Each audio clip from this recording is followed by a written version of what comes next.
নমস্কার, আপনারা দেখছেন পানি ট্যাঙ্কি টাইমস। ঘরের ভেতর আত্মঘাতী হলো একজন যুবক। ঘটনা শোকে যায় এলাকায়। ঘটনাটি ঘটেছে খড়িবাড়ি বুড়াগঞ্জের ধামভিচা জোত এলাকায়। পরিবার সূত্রে জানা গিয়েছে, মঙ্গলবার সন্ধ্যে নেশা আসক্ত থাকায় বকাবকি করা হলে ঘরের ভেতর থেকে অচৈতন্য অবস্থায় তাকে দেখতে পান পরিবারের লোকেরা। তড়িঘড়ি উদ্ধার করে খড়িবাড়ি গ্রামীণ হাসপাতালে নিয়ে আসা হলে কর্তব্যরত চিকিৎসক তাকে মৃত বলে ঘোষণা করে। মৃত যুবকের নাম হৃদয় সিংহ, বয়স আনুমানিক 23 বছর।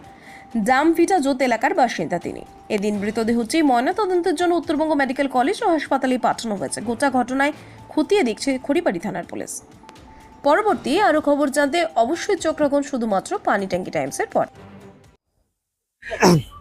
আমি তো গেছিলাম বাজারে।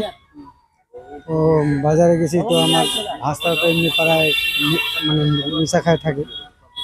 তো বাজার থেকে আইসে আমি গেলাম ওর ঘরের মধ্যে ঢুকতে। তোকে আমি বললাম, তো এত খাইস না, খাওয়াটা একটু কম কর। ওইভাবে বলে আমি বাড়িতে গেলাম।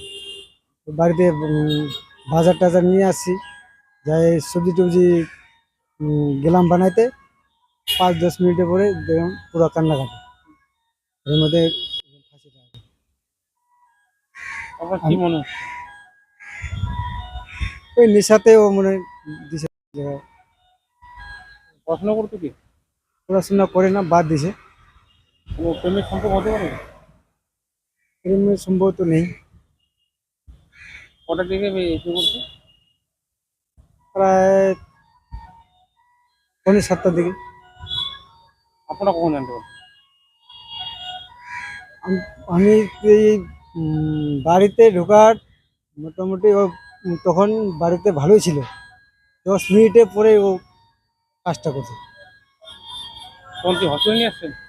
আর তখন দেখে দেখে তখন নামালাম, তো তখন জিপ ছিল একটা। ওই হসপিটাল নিয়ে আসার সাথে সাথে আধা রাস্তা একটু হসপিটালে মারা গেছে? হ্যাঁ। কি নাম আপনার ভাষার? হৃদয় সিং, বয়স কত হবে? 20। আপনার নাম? দীপেন সিং, বাড়ি কোথায়? ধামবিটা ফাঁসিতে লাগা ছিল ঘরে? তোমার ঘরে না? শোয়ার ঘরে।